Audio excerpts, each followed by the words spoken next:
right? So we walk around looking for people screaming in houses, all right? We got hit bad out here.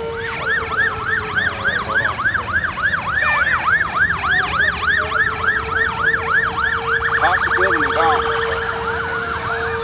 It'll let me send text, but I can't dial. You ain't going? Yeah. Walmart is gone. Oh my fucking God.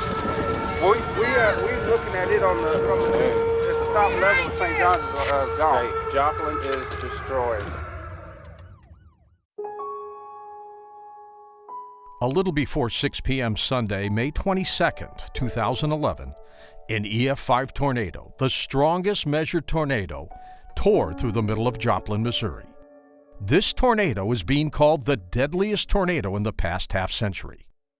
Due to the massive amount of damage, the historically tough and resilient people of Joplin had to literally dig out their friends, families, and neighbors from under the rubble. More than 160 people were killed, more than 990 people were reported as injured, and thousands of homes and businesses were totally destroyed, many swept off their foundations. Hundreds of other buildings were damaged. Thousands of trees were uprooted and mutilated.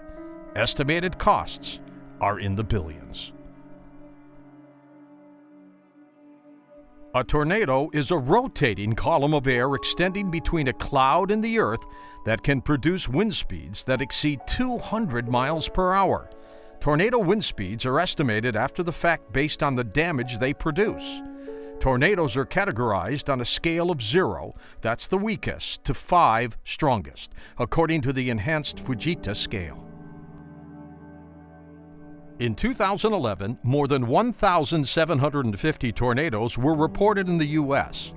2011 was the fourth deadliest year for tornadoes on record, behind the years 1925, 1936, and 1917. These early years did not have the early warning systems that we have today.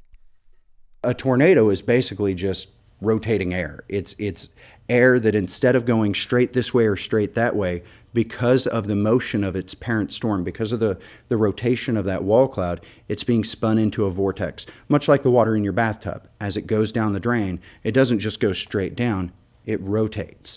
And as it does so, the tighter you get that spiral, the more wind speed you put into it, the stronger it's going to get.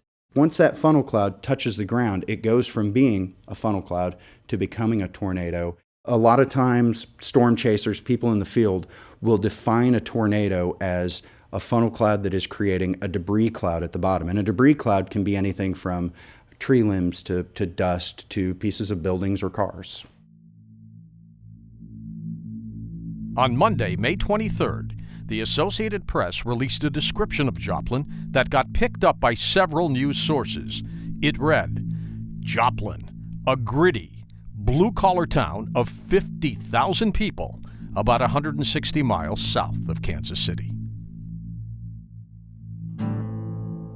Well, Joplin exists because of lead and zinc mining.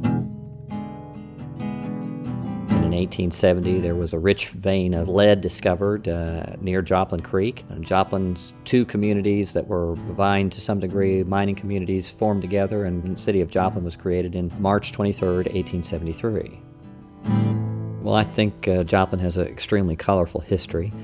Has a lot of colorful characters and a lot of interesting incidents. Dennis Weaver and Bob Cummings and John Beal, three male actors that were big in television as well as Hollywood. Langston Hughes was born here. He is obviously one of the better known writers of the 20th century. Even though he stayed a very short period of time, he too has a tie to mining. His father was an accountant for a mining company. Mickey Mantle got his feet wet with the Joplin miners, hence the mining community. Stayed just 1 year in Joplin and then went to the New York Yankees and became a Hall of Famer. Thomas Hart Benton also got his career started here in Joplin, Missouri. He came up from Neosho, which is a little south of Joplin, was working in the mining fields, and in the end he became a cartoonist for the Joplin American newspaper, and which has got his first gig as a starting artist for pay. Bonnie and Clyde were here for a brief time. On April 13th, 1933, 5 policemen came from the area, and immediately a shootout occurred. And Bonnie and Clyde, the gang of Bonnie and Clyde, unfortunately killed 2 police officers, and they left in haste. What they left there was a roll of film, Kodak film, from their Browning pictures that they had taken, and these photographs were instrumental in helping to understand and find Bonnie and Clyde later in their life. During both world wars, the price of zinc went up and the demand followed. The need for wartime materials, the lead and zinc, were incredibly important. And so many of the men that might been forced or drafted into the Army were instead required to stay in the fields to do the mining so that we could have these minerals, so we could be successful in our operations in Europe and in the Pacific Ocean. The life of a miner was a tough existence. That tough existence produced a strong and resilient people whose mission it was to overcome the many adversities of life. This legacy is ingrained in the people of Joplin. By the 1950s and closing in on the 1960s, the mining pretty much stopped. The cost of labor was extremely high. The price of zinc fell. The accessibility to getting to these rich veins was not as plentiful. And there is this somewhat of a understanding that we need to be more diversified than we are because of the mining economy slowly collapsing. New manufacturing industries came to town. Interstate I-44 played a huge role in Joplin's development. Missouri Southern State College, formed in the 60s, was huge for the economy and for the community. The transformation of Range Line, becoming a new concentrated area of commerce from Main Street, was huge in the development of Joplin and development of that area. The population had shifted, the urban sprawl had begun, and people now were moving out from the downtown corridor. And in that respect, there had to be services and there had to be schools and churches to take care of this population. And the storm that it hit on May 22nd hit many of these areas that were somewhat in the newer development stage of Joplin's history.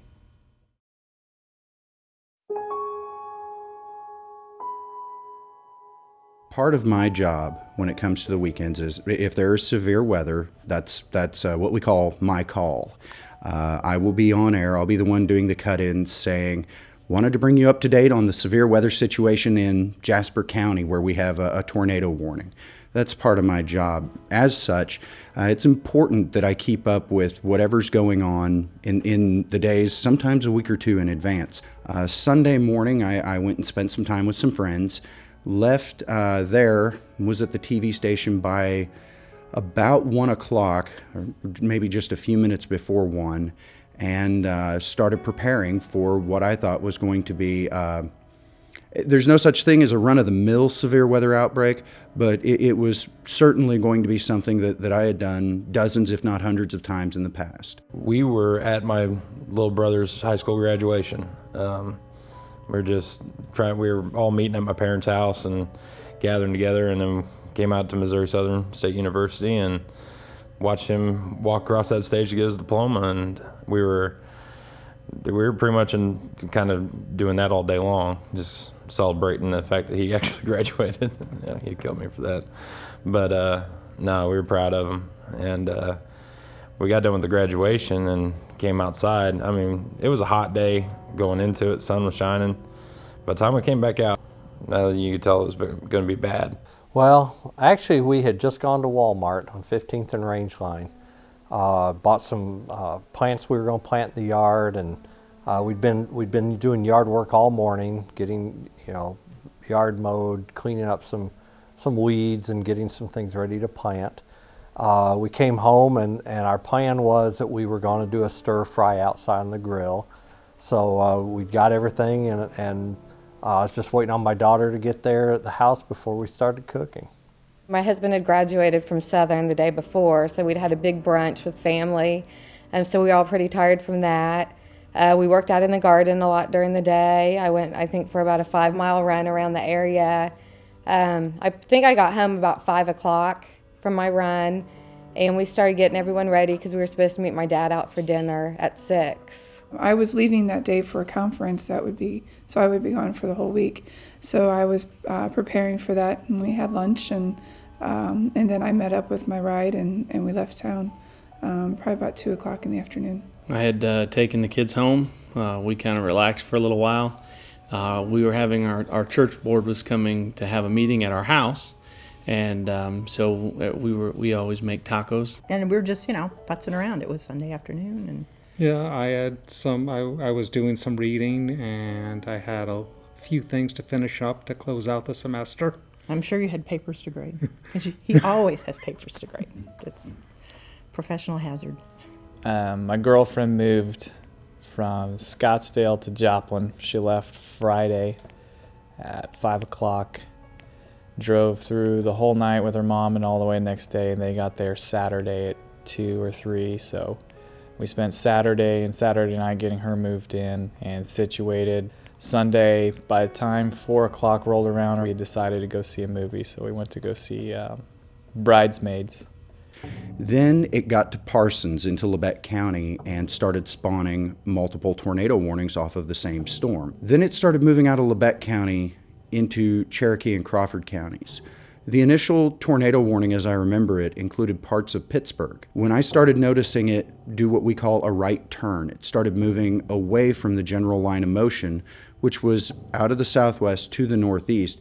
The storm started moving to the southwest. I started getting a little nervous. Where it started getting very, very, very scary was when they extended the tornado warning into Joplin, and we realized our TV station was in the path of that storm. At 5:09, the National Weather Service issued a tornado warning for the Joplin area. The tornado sirens sounded. I know personally that I was on my way home from graduation whenever the sirens went off. And I was driving by myself, and immediately I thought, what about all those people, and where are they, and are we taking care of them? As assistant superintendent, I was able to finish up graduation, and I did not need to then go and do a lot of talking afterwards with graduates, and so I knew that there was a lot of celebrations still happening, and so some people would still be there on campus, but I was worried. I was worried about who's already left, where are they going. May 22nd, I had my masses, came home. I don't even remember what I did for lunch. Came back and I had a TV on. I was watching a golf tournament. I was getting a little distracted with all these notices, on the TV blocking the golf tournament. And then it suddenly sounded very serious. I picked up my cell phone, which I've never done before, took it to the bathroom, small little bathroom, and I heard sounds right away, and for the first time in my life, I lay down in the bathtub, my hands over my head. Went into work. We finished one case, got another case ready to go, and then they decided to call, execute condition gray. That's when they drag all the patients out of the hallway, from the rooms into the hallway for more secure. Close the blinds, shut the doors, so that way they are in the hallway in case any debris happens. And so I went into the surgery waiting room and got the families out of there and just told them to hang on. This is this standard protocol. This is what we have to do. Put them in the hallway, shut the blinds, and at that time, that's when the hail started coming. The movie was probably about 3/4 of the way through. Eventually, they stopped the movie. Somebody came and told us that we all needed to go out into the hallway. We kind of looked outside, and it was raining, which we thought was a good sign, because I know it tends to get still before tornadoes, or at least that's what you'd learned growing up here. So we did like everybody, went outside and looked up in the sky to see what the sirens were about, and didn't really see anything that was threatening or ominous or anything like that. Turned on the local weather channel and the national weather channel, and about that time he announced that there was a bad storm forming in western Joplin, and I looked at the picture, and there was this huge black cloud behind him, and I ran to my front window, which faces west, and saw this cloud. So I went into an inside bathroom that I have with my dog, and we shut the doors and waited out the storm there. I think I'm like so many people from this area of the country. You know, I heard the alarms go off shortly after 5 o'clock and listened to the sirens and didn't pay a lot of attention. You know, we were sitting there and I said, well, I'm gonna go ahead and start grilling, and went out, and by that time my daughter walked in and she had her purse on her shoulder, and you know, it was getting dark, but we, you know, didn't think much about it. We'd heard the sirens a second time and walked outside, and I actually lit the charcoal. Yeah, we did. We went into the mode we'd practice for a couple of years anyway. Yeah, you always make fun of me for doing And this. I never again. I got my purse, I got our meds, I made sure we had on clothes and shoes, and I got the dog, and we went in the bedroom, turned on the TV so we could see the Weather Channel, and got in the closet. And our basement, we have a basement, we're one of the few in Joplin, but it was full of tools and parts, and I just never thought it would be safe, so we got in the closet instead. There on campus at Southern, there were people that did take cover, and there were decisions made on, you know, where to take cover and how to do that, because we're not normally at Missouri Southern. That's not our building. We know what to do when we're in our schools, but that was a different location, and so decisions were made. They took cover. We, you know, tried to make sure that everybody was safe. Our employees and our principals in particular for Joplin High School were taking care of others. They told us to go back into the theater and stay down by the front until the storm passes. We looked out and said it was still raining. Pam's dogs were, you know, new to the house, and she was worried about them. So at that point, we decided to drive back to the house. Well, we were watching the news. They were running it live, I guess during their regular 5:30 spot. They were on live, and they kept saying rain-wrapped tornadoes, and it was raining really hard. I made my husband go pull the car in the garage because it was hailing really bad. We were worried about hail. And just the fact that they kept saying rain wrap, that you couldn't really see the tornadoes, that they could be anywhere. For some reason, that really got me concerned. And I called my dad, and he was driving down Range Line, going to dinner, and I said, you need to go to my sister's house and ride out the storm. At 5:41, the tornado touched down a few miles west of Joplin. The slow-moving tornado would then stay on the ground for the next 32 minutes. Stop. We need the windows up on the right. Yes. Move your head, Isaac. I got on video. Move your head. Stop. 246. We're seeing some power line flashes off to the south of our location like it's on the ground. I remember somebody saying behind me, whoa, and I turned around and I looked out the back window, and then I saw our privacy fence just lift up in the air, and so at that point it was, okay, everybody get to the bathrooms. We had a crawl space, we didn't have time to do that. And suddenly I thought, you know, this thunder is not stopping. And I looked to the west, which I was standing in my backyard, and of course I couldn't see a tornado. All I saw was black. And I thought, well, tornadoes are supposed to sound like trains. This sounded more like a rolling thunder to me. But when it didn't stop, I came back in, I looked at my wife, and she looked at me, we both said at the same time, it's a tornado. Grabbed each other and grabbed our kids, and we headed to the only internal room in the house, which was a closet. We turned on Indiana, and we got close enough to where we could see the high school. The wind picked up a little bit, and then we just went completely black. You couldn't see maybe 15 yards in front of you. On the ground at 20th and Maiden Lane with heavy damage. The decision was made to evacuate to a more substantial structure inside the station.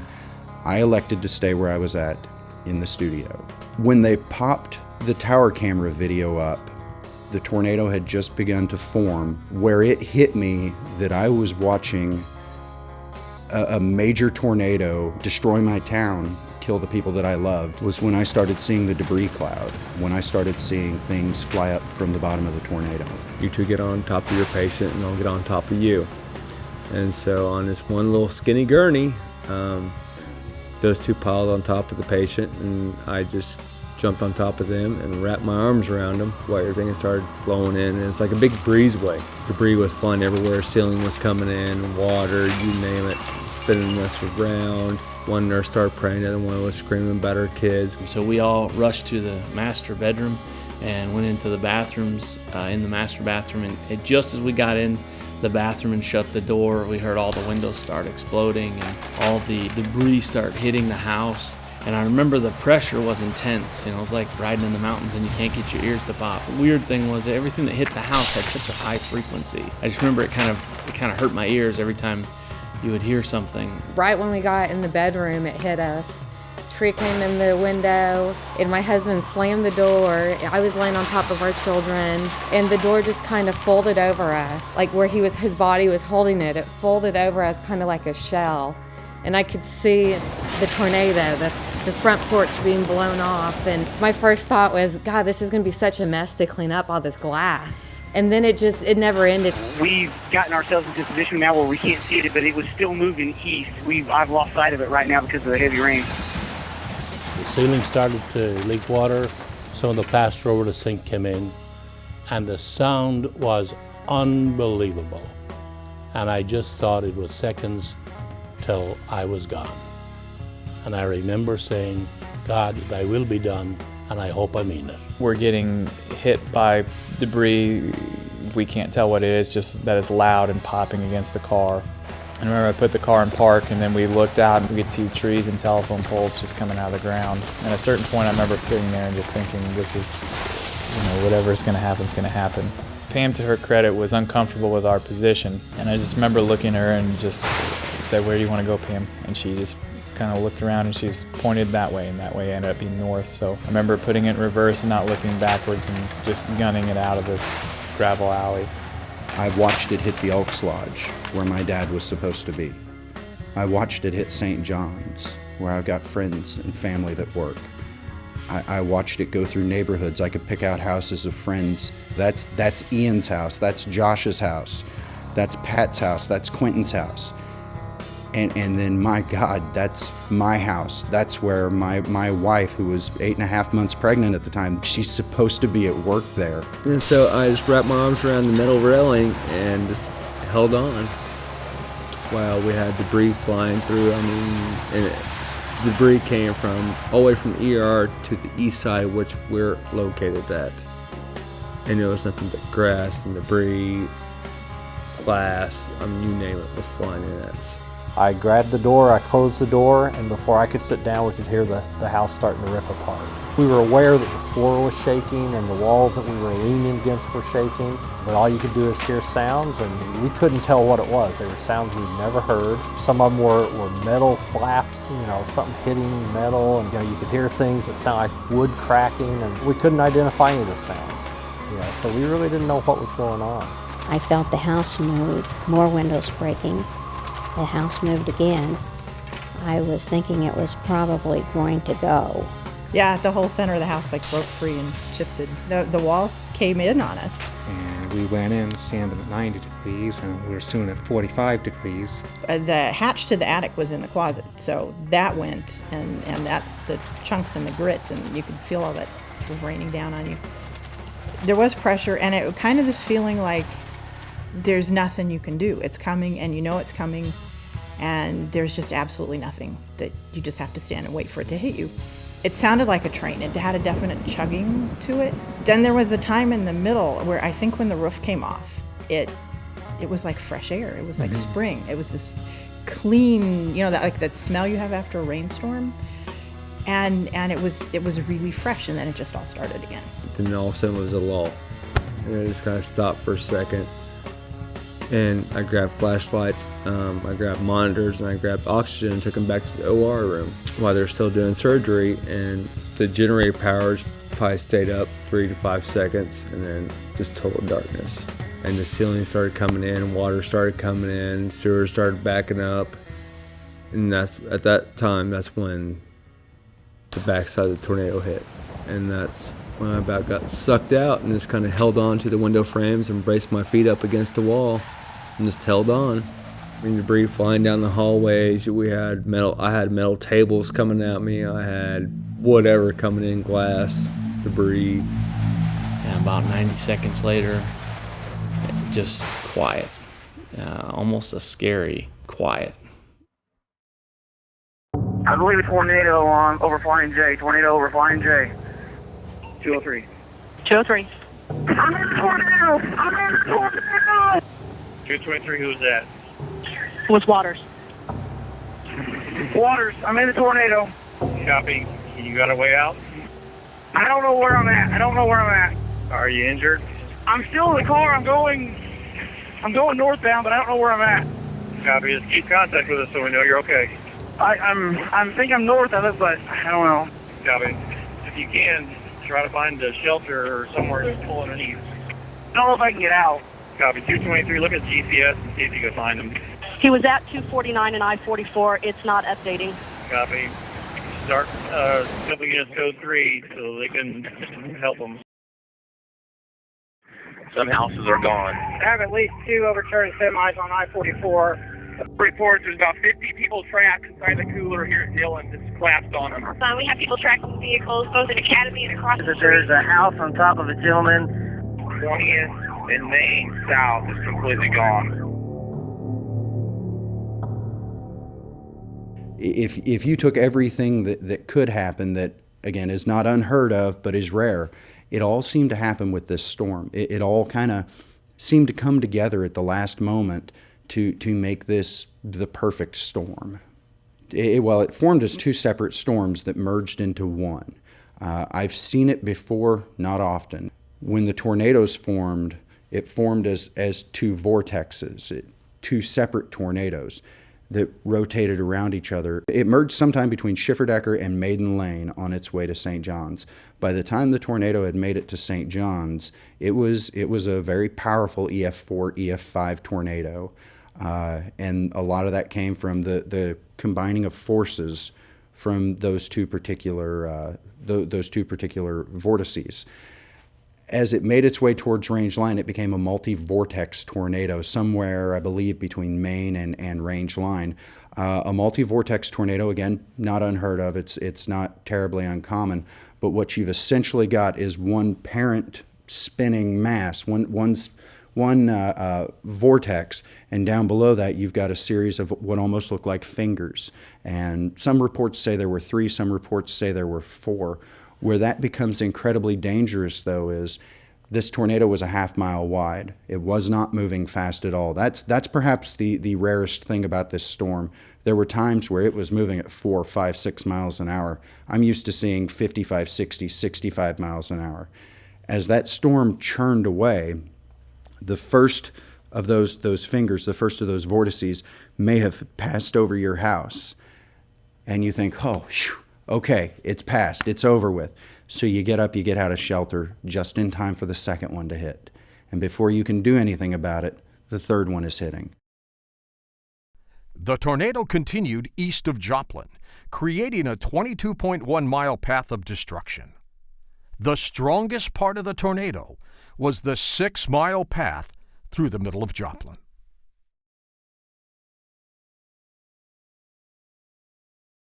Mining was a very dangerous occupation.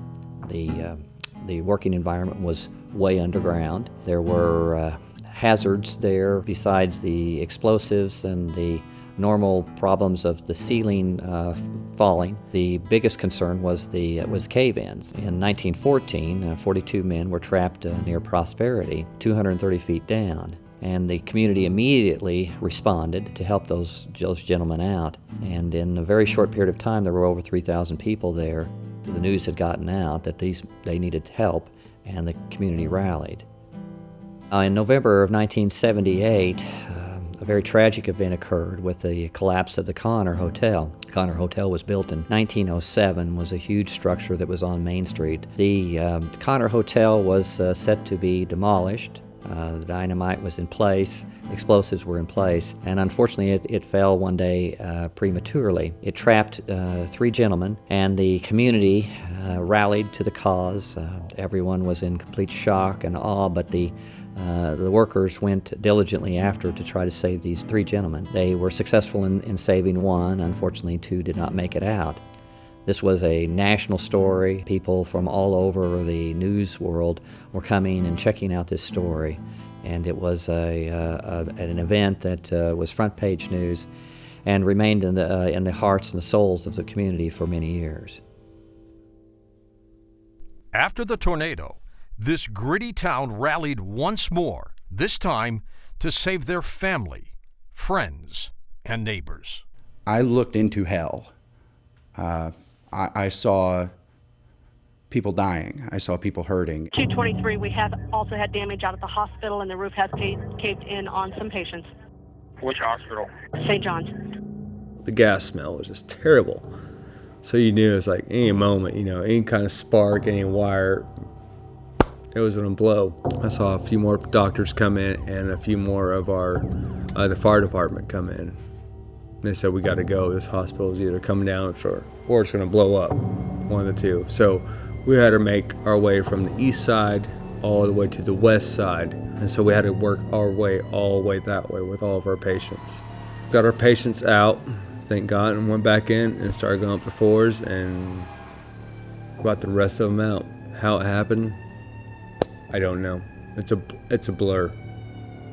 But thank God that, there wasn't more gone. It was so surreal, but in the same way, it's instinct. You just jump in and do it.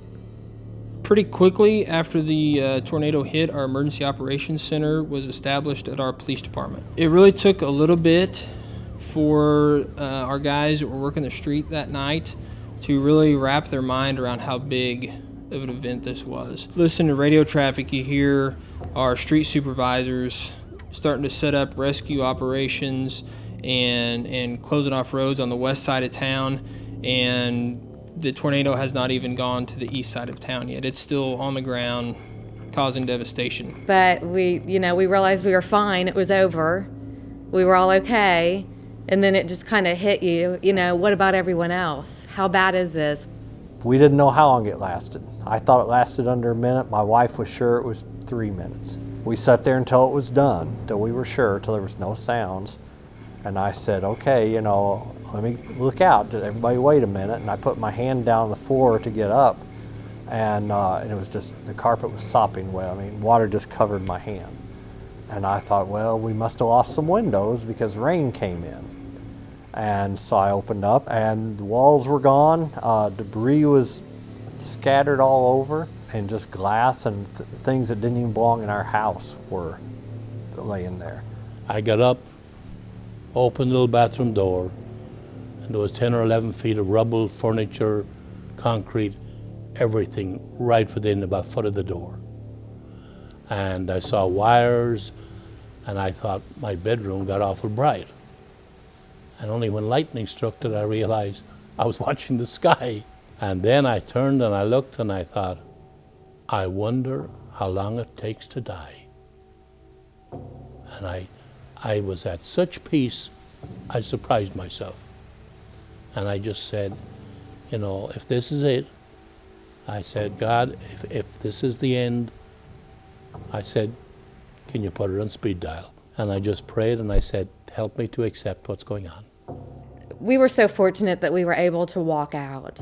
So many people were stuck in rubble, had to get chainsawed out, all the horrible stories. But we just kind of bent our garage door and were able to walk out.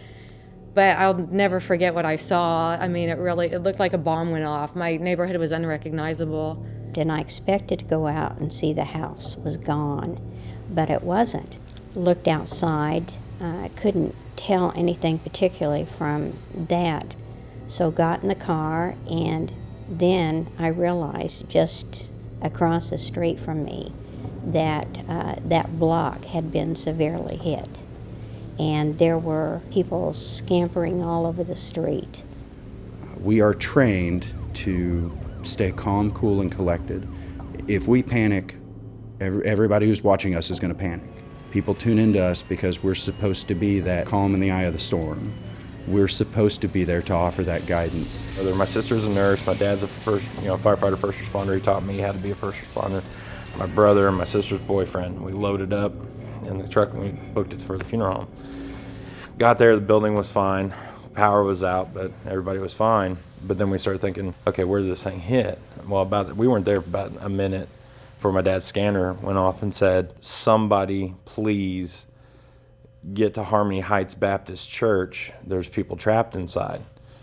And so without even thinking about it, you know, my mom stayed at the funeral home. My dad, sister, brother, you know, boyfriend, they all loaded up in my dad's truck. My uncle had met us at the funeral home, and he got in my truck, and I grabbed a chainsaw. And my dad went east and then cut south on Duquesne. So he stopped, set up kind of a command post, and I cut down range line. And I cut back through neighborhoods just because the traffic was so condensed. There was no street lights, you know. So, but I was trying to get to the church. By the time I got to 20th, I didn't know where I was. We drove over down power lines and trees and power poles, but I was just on a mission, you know, to get to Harmony Heights. Shortly after the Emergency Operations Center was set up, we ended up establishing, I think, 4 or 5 different command posts through the destruction area. And basically, whoever was in charge at each command post, they just took over an area of that disaster and started directing people to send them out to conduct searches. And I started heading back, and I remember right when we turned onto 20th Street, that's where we saw that the buildings that had lined the street were gone. The roofs were gone. They were carrying people out of Walgreens with injuries, and you could see they were already starting to set up a triage in the parking lot. So we drove down to my house a couple blocks away, and I remember we could see my house from 2 blocks away where we normally wouldn't. We're on top of a hill with trees and houses in front of us, and there was just nothing in front of us anymore. We couldn't get close with our car because of telephone poles being down and stuff, so we just parked the car and took off running. I noticed all the windows were blown out, the roof was missing. He pushed the door up and got out when it was over, and I had hurt my knee, so I was on crutches, and I was sort of wedged, and I couldn't get out. I went out, and because I realized I couldn't lift the debris by myself, and yeah, I saw some people come down the street, and I asked a teenage boy if he could help me, and he did, and between the two of us we were able to move enough boards that Laura could get out. But by then we could smell the gas. I mean, it was just, and they always say have a wrench so you can turn the meter off in case of an emergency. There was a fist-size hole. It just ripped off, and the whole neighborhood smelled like gas. My biggest fear was I was going to open the door to that closet and there wasn't going to be another closet. And so we hollered out, are you okay? And they said, yeah, we're here and we're okay. And they asked if we were okay. And so at that point, I was in my closet, so I was able to grab some shoes, put them on, and then I had to go into the front room and get everybody else's shoes because there was glass just everywhere, but we were all inside, so nobody had their shoes on or anything. And me and a couple of the other guys and one of the ladies who was a trained nurse then left the house and began searching our neighbors for injured victims or survivors or what. We didn't know what to expect when we got outside the door. All of our neighbors got out. Yeah, one by one our neighbors started coming out, and we were all yelling out, asking how each other was, and then I heard our neighbor across the street, Barbara, and she was in the basement, and she was fine there with the dogs, but she needed some help getting out, so I removed a little debris, and she was able to get out. Yeah. And the first thing I saw was a van with the windshield out, and to get two citizens that had lost their lives right there 5 feet from me, and realized what I was dealing with to some degree at that point, and made contact with the fire chief, and there was a cop that was there, and I asked him to get a hold of all of the department heads from the city and get them up at the EOC, Emergency Operations Center, because I knew that we had to get organized and we had to form some kind of response, not realizing, of course, how extensive the storm was at that point, but I knew it was bad enough that I needed all my people there. The council and the elected officials are the policy setting body. They make the overarching decisions and point the city in a certain direction. The city manager handles the day-to-day affairs, and in an event like this is the point person just by nature of the job. Pulled into the church and didn't see anything, but I could just see the tops of people's heads. But I got out and ran, and you had to climb up about 2 feet to just get into where everybody was at. And when I got up and I could see, just kind of taking stock, everybody was just in shock. Like, you'd look over in this pile of rubble, and I saw some guy's face behind a concrete wall, and like you could see the steel supports, the bars that hold the concrete up. It was split, and you could see his face in there. I ran over and checked on him, and I said, "Are you okay?" And he said, "Yeah, I'm fine. Go help somebody else who needs it. Get back to me," you know. I looked over and saw these 3 ladies trapped. They were pinned. The one lady was pinned just kind of by the corner of a wall, and then there was a wall pinning them down, then a wall on top of that, and then a concrete beam running the whole width of the debris. And I picked up on the corner and got the first lady out, and I got her around my neck and sat her down and made sure she was okay. And it's just pouring down rain, and I went to check on the lady next to her, and I reached down, tried to feel on the pulse, and she didn't have one. And her son came crawling over to check on her, just yelling, "Mom, Mom, Mom." And I just grabbed him, and I kind of hit him that she was gone. But then the third lady was alive, although all I could see of her was a hand, and she was just waving and screaming, you know, "Please don't step here, I'm here," you know. And then, so we were like, okay, how do we get these people out? And what we needed to do was to move the beam, but we couldn't, because down to the left of the church, there was an older gentleman. All I could see was just like from his chest up, and his wife was pinned from the back, but from her hips down. But that beam, I mean, was literally hovering about that far from his face, and his face was covered in blood because he had got his lip severed. So I told the guys that were there, the other people that had run in off the street, I said, "Get him uncovered and slide him out backwards, and then we can move the beam and free everybody else up." And I always keep my camera bag ready to go in my house, because I'm a freelance journalist for the Joplin Globe, and I never know when I'm going to be needed on an instant, you know. And so I grabbed my bag, I kissed my family goodbye, I said, you know, I've got to go there, I got to see what happened, you know. And so I jumped in my car, and it was still pouring really hard, it was still raining really hard. I pulled my car up next to a home with a broken gas main, and I jumped out and noticed that I was at the curb, but the house was 15 feet away, and jumped out, came around the front of my car, and saw the gas main, and heard it going, just shooting out gas like a blowtorch. And I thought, oh my God, I'm about to die. If this sparks right now, I'm going to blow up and die, because I'm only 15 feet away from it. And immediately there was a gentleman over here, and I jumped out and pointed to him, "Hey, there's a broken gas main there. You've got to evacuate. You've got to evacuate." And he's like, "Well, there's a guy there. There's a guy over there. We've got to help. We've got to help." And I go, "Man, you've got to evacuate. Run for your life, dude. Run for your life." I just started screaming at him, "Run for your life." And I started looking around at folks that were walking. I says, "Guys, there's a broken gas main there. You've got to run. We've got to evacuate immediately. We've got to run for your life." And then that's when I noticed that in that gas main, there's a gentleman trapped in the house right there, not 10 or 15 feet, his head from that gas main. And at this time, it was completely pouring down rain, drenched. I had to keep a towel over the top of my camera to take pictures, and I took a picture of this dude trapped in this home right next to this gas main.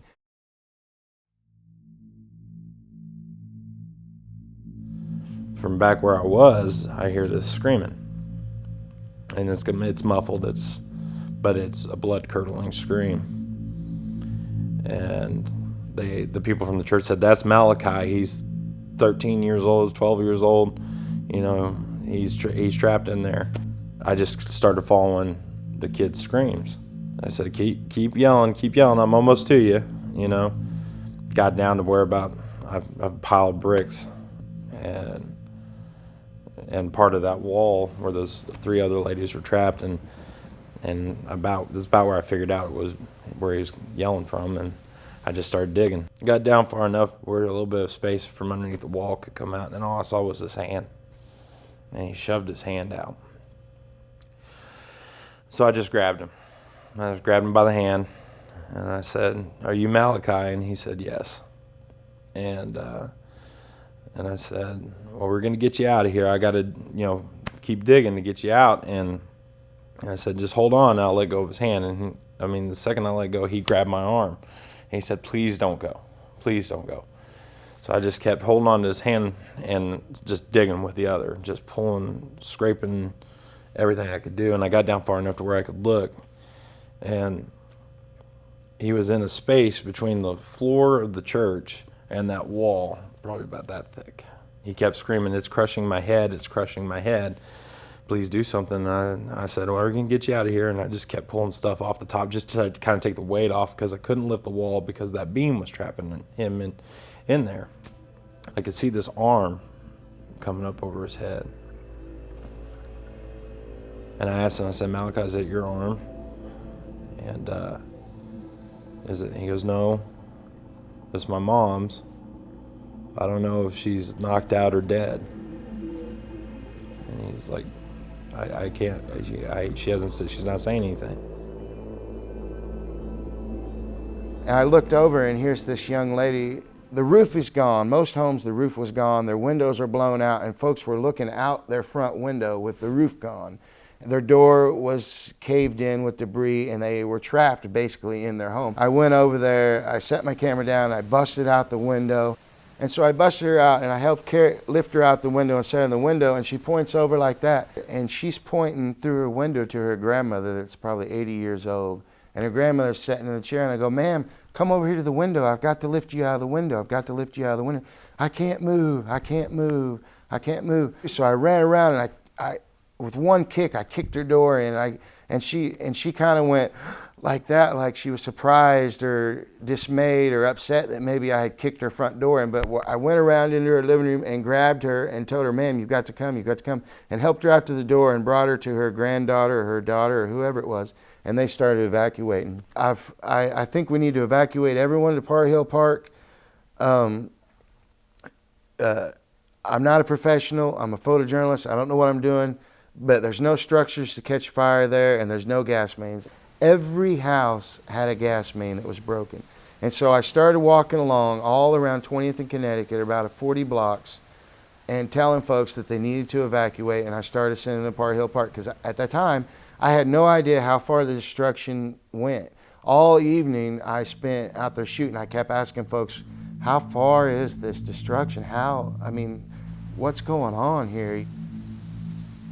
Finally got them cleared out enough to where I could get them out, scooting them backwards. Well, by the time I had cleared off so much stuff, the support kind of gave way, and it started to shift on top of him. And so I let go of his hand, and he goes, "It's crazy." He started screaming because it's shifted on him, and it was really starting to squeeze his head. I kind of threw my arm up underneath the wall and tried to wedge my shoulder up underneath there just to kind of take some of the pressure off of him. I said, "Can you push backwards?" And he said, "I'm so numb, I don't know if I can." And I said, "Well, give it everything you got." And a guy came over the wall, had a first aid kit, and I looked at him, I said, "Help me grab him." And I just grabbed Malachi by the pelt, and I had wedged my shoulder underneath there, and I grabbed his mom's hand, because really all the force was coming down on her arm on top of his head, and she was keeping a lot of the force off of him. And I said, "Everything you got, push as hard as you can," and I grabbed him by the belt, and I tugged, and I finally got his head out from underneath his mom, and got him freed up, and the guy grabbed him by the shoulders, and I was still down there holding everything, and had grabbed his mother's hand, and his attention immediately went to his mom, and he's just screaming for her, "Mom, Mom, Mom, are you okay?" And I said, "I've got your mom, I've got your mom." And I looked in there again, and she was, the way she was pinned, wasn't moving. And I took my glove off and grabbed her and tried to feel for a pulse, and she didn't have one. And Malachi at that time, he was looking up and around, like looking around, like what just happened, and he wasn't looking at me. And I looked at the guy that had him, was just holding him, and I said, "Get him out of here," under my breath. And so he started to take Malachi, and I stayed with him, stayed with his mom as long as I could, till they got him to a car and could go get him medical attention, and said a prayer, and I was right back to it. And I just started walking, stepping over power lines, stepping through yards where houses used to be. Just total chaos, people just standing around like zombies. And at that time, all you see is people and sirens and everybody just standing around with their hands on their head, not knowing, people crying, people trying to dig themselves out from their homes. And as I went through some of these fields, I didn't know what I was coming home to. Not at all. My neighborhood and my town that I'd known is gone. That's when it really set in, because that's when you see devastation. That's when when you're getting close to your neighborhood. You don't know who's alive, who's dead. And we only have 6 neighbors up there on our hill, and it's just heartbreaking. But when you come over top of the hill and you see them all standing out there, it makes you, thank God every day that everyone you knew and loved is still here.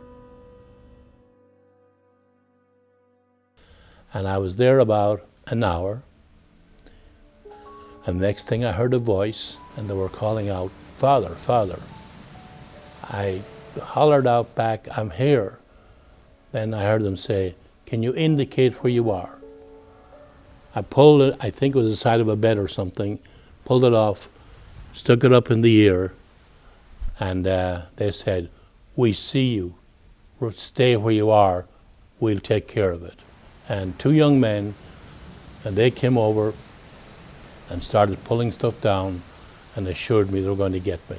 And after some time, they gradually reached in, and they pulled me up. 3 houses north of mine, there's nothing left. My wife had been sent home early from work and rode out the storm in our house. By 3 houses, that tornado missed taking everything from me. It seems kind of silly because other people lost family members. But our dog was hurt. The wall came down on her. And that was the worst part because, what can you do? I knew she was dying. I knew she was in a lot of pain. And I couldn't do anything. And a wonderful man, I don't know who he was, he came. They must have hopped in the car the minute the tornado went by because they were friends of Barbara's, and they came to get her. And I'm standing there watching my dog die. And he shot her for me. And I'm very grateful. I don't know who he was, and I don't know how to contact him.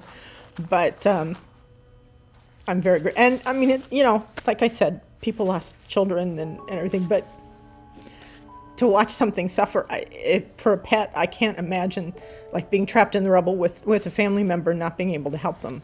That just horrible.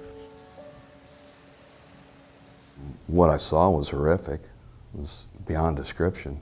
So I allowed myself the luxury of about 15 seconds of emotions and realized that people were dependent on me, and I had to collect my thoughts and push back those emotions and get organized and develop a plan. You've got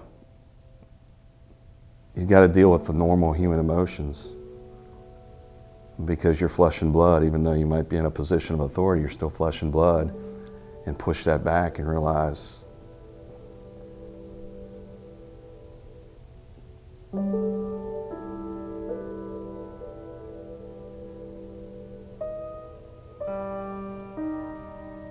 that you have to step forward and be in charge.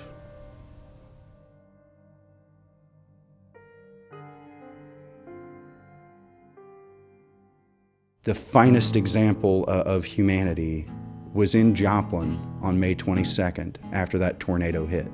So-and-so showed up with his backhoe, and I thought, people have their own backhoe. He just loaded up his backhoe and showed up, and they started clearing streets. And I mean, that to me is just kind of like the symbol of the whole thing, that people just showed up with pickups and chainsaws and just started doing the work. And I went down to my basement and found a reflector suit to wear. And I grabbed an extra vest that I had, walked down to 20th and threw it to there's just a guy, just a neighborhood guy out there directing traffic because there was telephone poles down and everything. And I just threw the vest at him and told him, you need this. I didn't want him to get hit. And then it was just kind of this weird mix of, you'd meet somebody, you'd ask them where they're going, and then you just help take them there. I mean, we were crawling over rubble that was the size of, 2 cars, making makeshift canes and walkers and stuff out of just boards on the ground. In all honesty, I think we probably all were in shock because we just did things. My wife is a nurse, my stepdaughter's a nurse. We've been living in that neighborhood for almost 10 years. So what we did is we immediately started going to the houses to see if everybody else was okay. We ran across the street because they had children. We're yelling in the windows, or what was the windows of that house, is everybody okay? And you could hear somebody say, we can't get out. Well, a grandmother was there with one of the children, and they were okay, but the room they were in, debris had blocked the door. They couldn't get out of it. So we got them out. Once we found everybody was safe, went to the next house. There were 2 women living there with their dogs. But it turned out they were both under doors, and so we were able to get them out, and they had an above-ground swimming pool that had just drenched them in the tornado. And so we got them out, but by that time it was starting to rain, so it was really cold. So I ran back to the house, and we got about 5 or 6 coats and just started passing out coats to people because it just felt like it was 30 degrees, and I'm sure it wasn't, but it felt like it. But there were people helping people all over the town. Accounts of people putting people on doors that had been blown off because of the storm and using them as makeshift stretchers to take people to the hospitals or somewhere else to render care. Just a lot of heroic actions throughout the city. And with the assistance of the first initial recovery response teams and the help that we got from all over, we were able to get out there and rescue people that were in the debris field after the storm and do it as quickly as possible. I was surprised how many people weren't dressed. I mean, had on like shorts and flip-flops and were sort of staggering around. And I saw this one girl, she had on like a tank top and shorts, and she was barefoot, and there was a lot of broken glass and stuff all over the street, and she was sort of picking her way through. And this other woman was walking along, and she had on sandals, but she had a pair of sneakers. And I don't know where she was going. She was heading south on Main Street, and she looked like she had a purpose, like she was going somewhere. But I'm thinking, that's all she's got is this pair of shoes. She just handed them to the barefoot girl and just kept on going. And I thought, that was just amazing. People came up constantly saying they'd lost everything, they've got nothing to do, what can I do to help? And that was amazing. I absolutely saw the best of Joplin that night. There were people that I know I've arrested before and taken to jail that were right there by my side, helping me look through houses, helping me get people out of cars. The best in everybody came out that night. People who were injured themselves and needed medical attention rushing to the aid of somebody else. You'd see somebody get dug out of one house by a couple of guys. Well, now all of a sudden they had 3 guys. They moved on to the next house. Then they had 4 guys that moved on to the next house. People coming up out of the rubble that you knew were hurt, were shell-shocked. They weren't thinking about themselves. They were worried about their neighbors. I saw neighbors helping neighbors. I saw strangers helping strangers. I saw Joplin digging itself out. There was no one else here. It was Joplin who did it.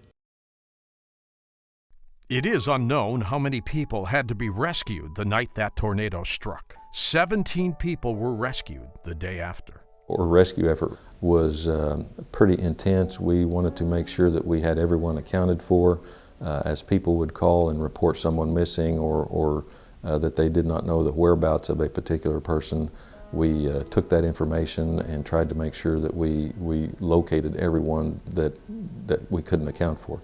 One of the commitments we made that early on was that we would not stop looking until all of our people were accounted for.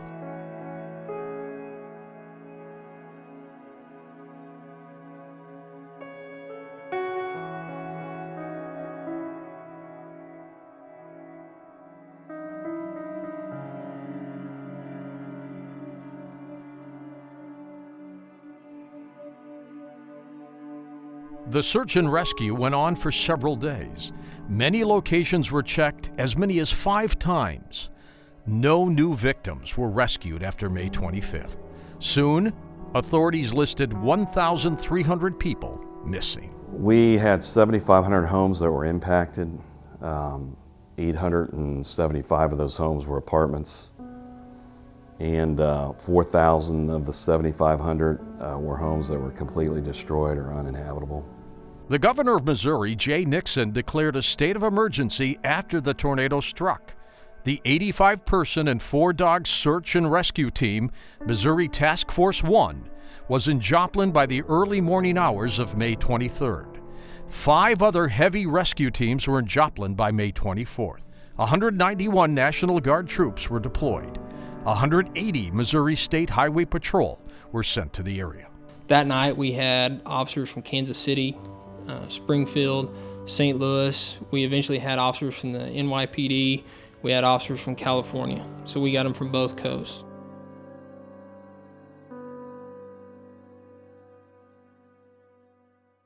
We had just signed the Memorandum of Understanding with the American Red Cross not 3 weeks prior to the tornado happening. And I distinctly remember the signing where the comment was made by one of the Red Cross executives that we appreciate you doing this, but we don't anticipate ever having to use you. 3 weeks later, the storm hit. About an hour after the first initial impact of the storm, we were activated as a shelter, and the Red Cross, Joplin Health Department, as well as individuals from Missouri Southern that we were able to mobilize were on scene and already setting up cots and activating the shelter facility. A little over a year ago, we opened up a new health sciences building. That is basically a 24-bed hospital. We have all of the equipment to function as a temporary hospital. Our Dean of Technology quickly mobilized the faculty and the staff, as well as our nursing students, respiratory therapy students. During the course of a week, we were active from Sunday through Friday in the hospital facility and saw thousands of patients coming through. We fluctuated between 200 and 500 in the Red Cross shelter. As the weeks went on, those numbers went down as people were placed. But people that were displaced and coming to the shelter, many of them were still in a state of shock and didn't realize they were injured. And having the hospital triage facility directly next to the shelter was a great asset.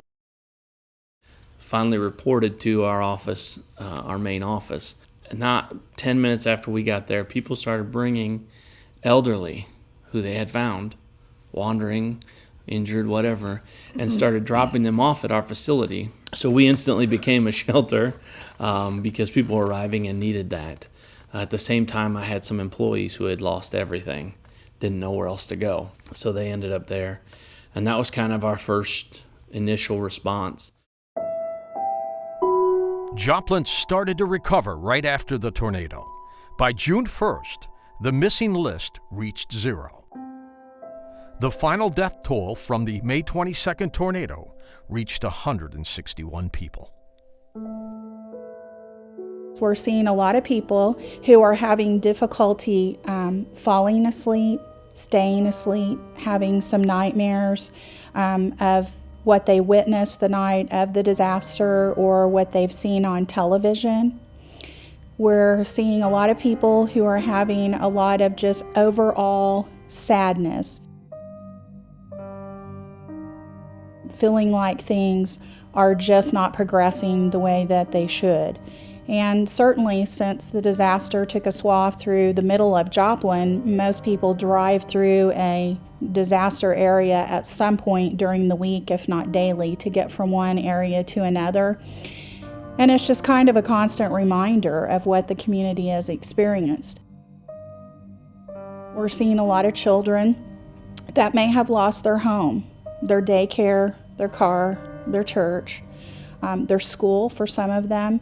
And there's just a lot of things that seem unsettled to children because what they're accustomed to, those normal routines, are no longer there. That kind of ground all of us, regardless of what your age is.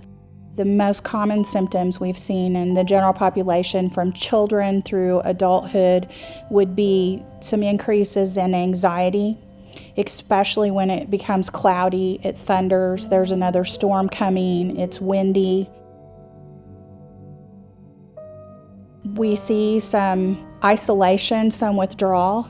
Some people just decide rather than deal with it and go meet with the insurance agents and the contractor and try to get another job and apply for benefits, meet the deadlines, it just becomes too overwhelming that they just withdraw and kind of stay in bed. We're seeing some that are having some panic disorders. The first responders and the professionals in the community and the medical professionals were operating on a lot of adrenaline and really going great gangbusters for just days and hours on end. And so certainly when those first few weeks passed, there was a bit of a letdown for those. And they had to kind of regroup and refocus. And it was almost difficult for some, I think, to slow down because they were still in that rescue mode and doing what needed to be done. Certainly since the disaster, those that have been impacted by it definitely could be at high risk for suicide. To my knowledge, there have been 4 or 5 in the Joplin area post-disaster. The natural response to the stress of trauma, losing a home, a place of work, is to leave. Without infrastructure, all that was left were people. A mass exodus would jeopardize the existence of the city.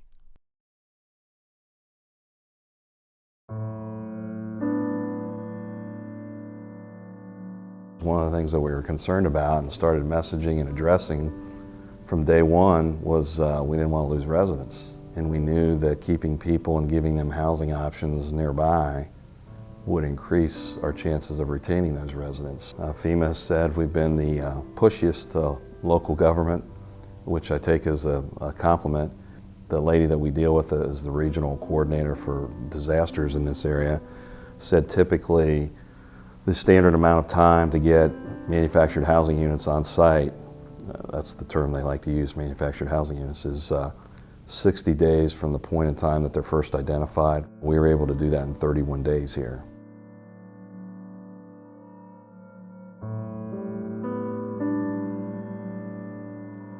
We had to really focus on business because we knew looking forward that business was the key to the survival of Joplin. Nearly 500 businesses were completely destroyed and about 1,000 were severely damaged or experienced a significant disruption in their business because of the tornado. About 5,000 jobs that were in effect gone because the businesses were gone.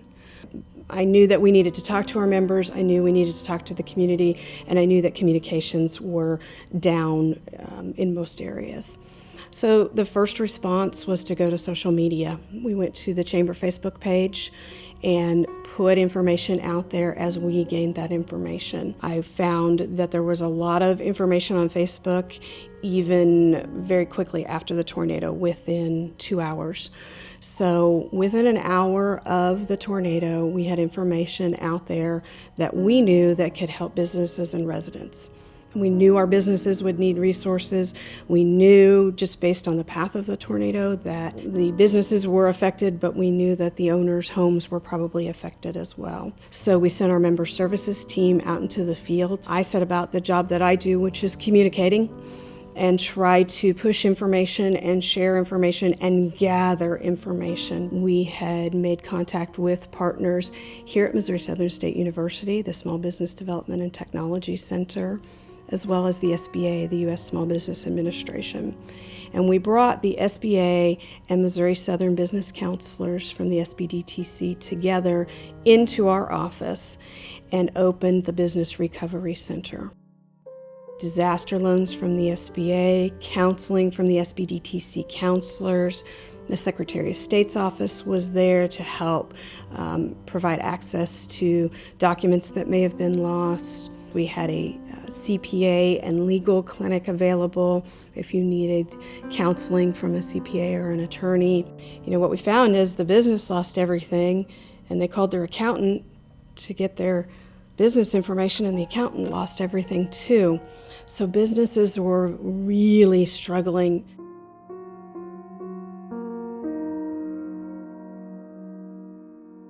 We'd made the decision first day, no more school for the rest of the school year. We canceled the last 12 days of school. But what happens for August 17th was on about the third day, I think, and Dr. Huff said, we're starting school on time. And this is the way it's going to be. We're going to get it done. Our kids need that. You know, I'm not sure that the storm could have chosen a path that would be any more devastating than it did. We lost Joplin High School, which serves 2,200 students. We lost Franklin Technology Center, which serves 600 students. Those two campuses were completely totaled. Overall, we had total losses of 4 buildings, and there were an additional 6 that had very significant damage, and then a couple others with minor damage. We immediately went to, how are the people? And it wasn't all about the buildings, and it wasn't all about those things. Our first priority was locating and accounting for all 1,100 plus employees and all 7,747 kids. And we almost had 2 different groups of folks working. There was a group of people who are working on, how are we going to have school beginning in August, and a whole team, an army almost, of teachers and volunteers and principals who were calling and finding kids. And so they were going door to door and calling and texting and using Facebook to make sure everyone's safe.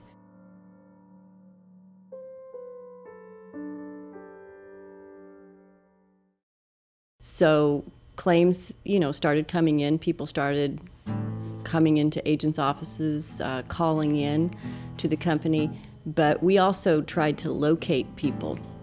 We used some technology to satellite the area that was totaled, and then code in the addresses of the homes that we knew we had insurance on. And so for those people that were, I guess, maybe delayed in reporting their claim, we actually proactively located or tried to locate all of them. There's 2 different sets of adjusters within our company. There are the local adjusters who all, came in, and then we have adjusters that are catastrophe adjusters, and those people are specifically designated to come at the time of a disaster, such as the tornado. And we bring a mobile facility with some pretty high-tech equipment. It operates our computer system via satellite, so that we don't need telephone lines or circuits, or we don't need even power. We generate our own power. Then we just come right in, and we bring the team of local adjusters, and we bring the CAT adjusters as well. And as soon as we get an idea of the magnitude, then we just keep increasing and increasing until we get enough staff on the ground to meet our customers' needs. All we need is your name and address and phone number, and then we'll find your policy. We tell us where your house is located. I'll go out and look at the house, see what's left. We had a couple of people in apartment buildings. I knew where the apartment building was at. I drove to it the day before. A claim came in. I said, well, there's nothing left of that apartment building. The apartment building is completely gone. I said, this is what your insurance coverage is. And I wrote him a check right there. He thought he hit the lottery. he couldn't believe it was that simple. So the ones that had damage to the house, we actually have to go out and, and assess how much damage there is compared to the policy limit. Is the damage going to exceed the limit, or is it within the policy limit? Because everything's repairable. Just no matter how much it's going to cost to repair that house. Fortunately, we've got a good software program that helps us along with that. That items out, in each room what needs to be done. Carpeting, flooring, walls, windows, electrical, plumbing, roofing, and all that's broken out. Hopefully simple enough where a homeowner can read it understand it, and definitely for the contractor to go in and figure out this is what they're paying for. But unfortunately, not all residents of Joplin had insurance. 53% of the residents had insurance and 47 didn't, and I was shocked at how high that percentage of uninsured was. And that gave me a little bit of an idea of what the rebuilding process would be like based on that high percentage of uninsured residents. The City of Joplin, working with several state and federal agencies, developed options for the uninsured. The City of Joplin then helped the uninsured develop a plan to help them recover what they had lost in the tornado. We did not have martial law instituted in Joplin. We maintained the local control. Now, we did have a lot of help from the military, the National Guard specifically, who sent a ton of resources, a ton of vehicles, and a lot of bodies to assist us in what we were trying to accomplish. And they were a great help in being a presence on the streets for the looting and trespassing issues that we had. We did institute a curfew. We established the curfew second or third day of the event. We, soon realized just what a large scale disaster that we had and how this was a national event. Therefore, we're getting a lot of influx of people. A lot of people coming to help. Unfortunately, some people coming to take advantage of our citizens. Obviously we welcomed the first group. The second group, we didn't want them there to take advantage of our citizens. Part of enacting the curfew was to try to keep people who didn't own property out of the disaster area. A reported 50 looters were arrested within the first few weeks after the storm. Many local bail bondsmen refused to bail out the accused looters.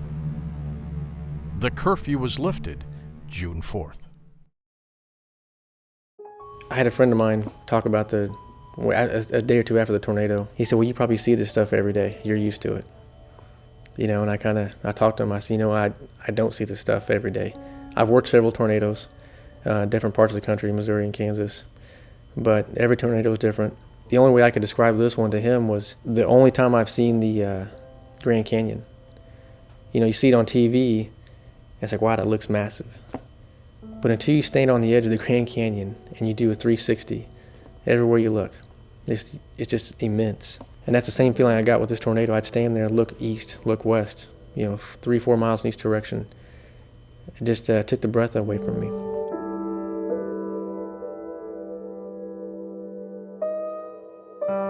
I was at one of our customers' homes, and one of his questions was debris removal, and how do I get rid of everything on my house. A lot of what's on my property is not even mine. And while we're talking, I see a group of 20 people walking down the street, all wearing orange t-shirts, ranging from 10, 12-year-olds up to people in their 50s. And we walked inside the house. I came back out, and there they are, working on his yard, cleaning up debris, sweeping, using leaf blowers, chainsaws. And I said, did you hire these people to come here from your neighbor's home? He said, I have no idea who these people are. But they cleaned up a lot of his debris for him for free. Didn't ask. He didn't even say, can you please come down here? They just took it upon themselves and did it. I saw that all over Joplin. I couldn't believe how wonderful the volunteers were about helping. I was very moved and continue to be moved by it. They've come from Utah, Oregon, California, New England, all over the country. There have been some here from Florida, and that's just the ones that I've run into.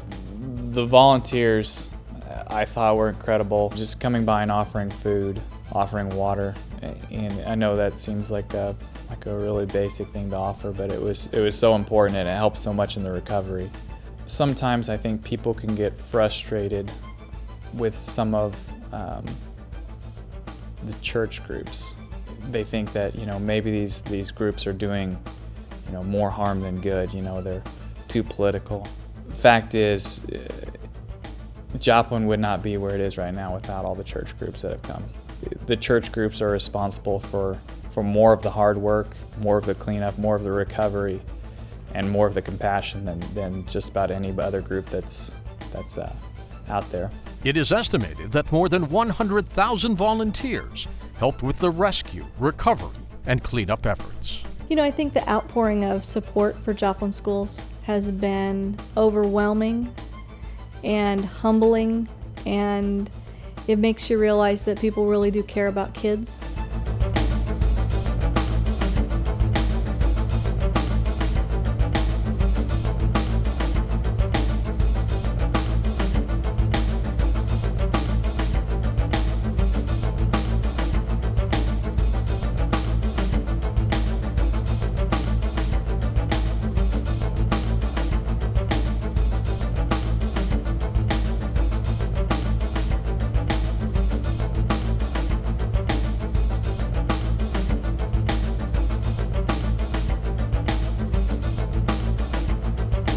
Then additionally, the people who gave their time and have come in thousands of volunteers to help us, from picking up glass out of the playground, which you just don't think about, to moving boxes and packing things up and helping decorate classrooms, to adopting, you know, students so that they have their school supplies for the year, or adopting a teacher and helping them replace the things that they lost in the tornado.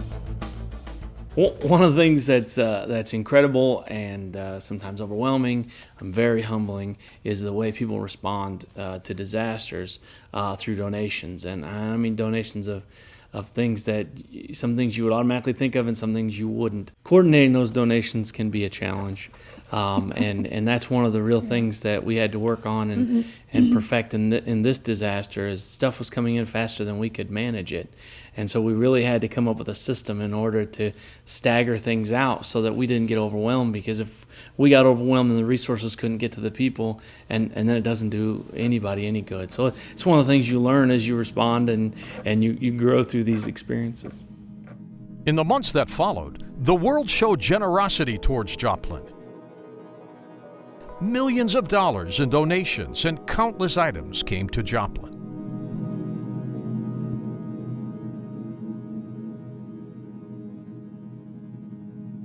Very, very quickly after the tornado, in a matter of a day or two, those 5,000 people, out of those 5,000 people that were jobless, 3,500 of them were back on the payroll in some way, shape, or form. The hospitals obviously still needed the medical employees to staff the field hospital. They also shared the employees with neighboring medical facilities. The large retail stores did that as well. Home Depot put their crew out in the field. They had a crew that was building their temporary retail location, and then they put a crew out in the field to help with debris removal. Obviously, the large stores, the large retailers, the large businesses have more of an ability to keep these people on the payroll, but we saw those stories in the smaller businesses as well. Small business on 20th Street in the worst part of the path. Business completely devastated, kept their employees working because that was the right thing to do. Maybe businesses were using resources to keep their employees on the payroll that they would use to buy inventory with.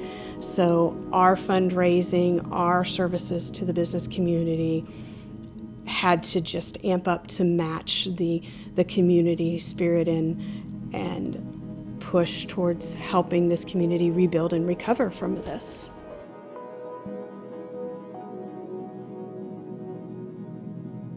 We believe that our school district will be stronger than ever as we build back.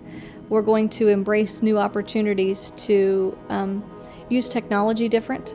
In fact, we've already made the decision for August 17th that every student in grades 9 through 12 will receive a laptop. We also have important visions with all of our new buildings and also with all the buildings that were impacted by the tornado to have storm shelters. We've also made some significant decisions to change where we have kids go whenever we take cover for a tornado. By watching the surveillance cameras of the tornado as it hit our schools, we're able to make decisions that going out in the hallway and ducking and covering may not be the best place because it becomes a wind channel there, and it's not, things come through those hallways that we don't want hitting our kids or that wind taking our kids. And so really doing some good planning for safety. Temporary locations were found for the destroyed schools and construction began. Damaged buildings were repaired and schools started on time. The temporary high school is located in a former big box store at Joplin's North Park Mall.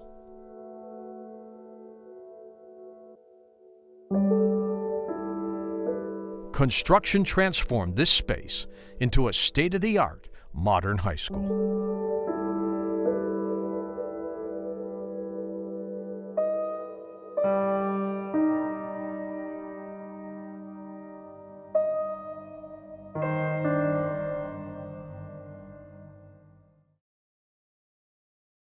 The community's been great. They've been with us every step of the way.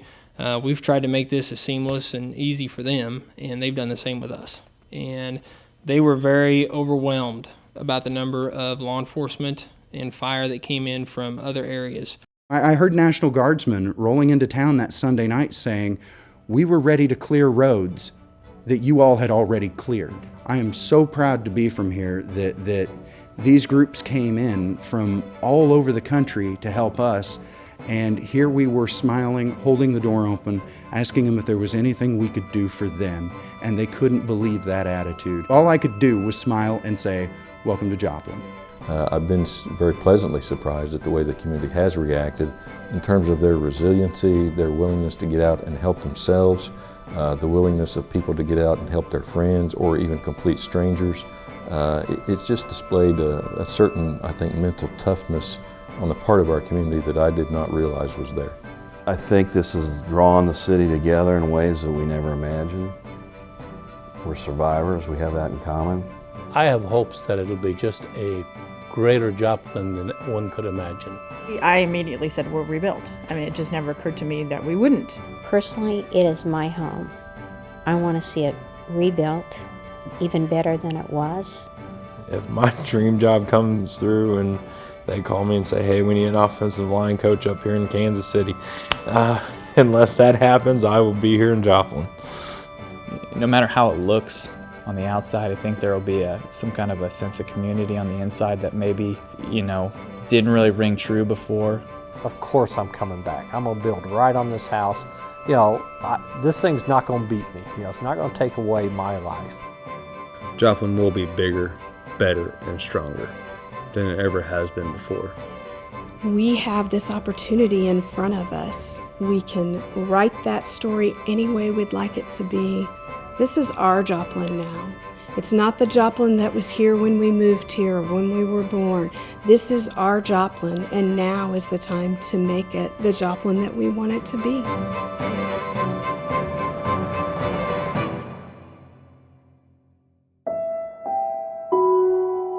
During the cleanup phase, nearly 3 million cubic yards of residential debris and 1.1 million cubic yards of commercial debris were removed from the city of Joplin.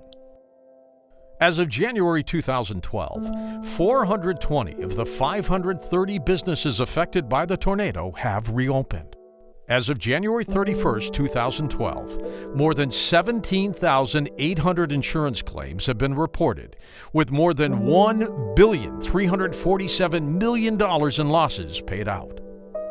As of March 1st, 2012, the Federal Emergency Management Agency had approved more than $20 million through their individuals and household programs for the people of Joplin. More than 2,900 households were helped. As of March 2012, 73 apartment buildings and 641 home building permits have been issued.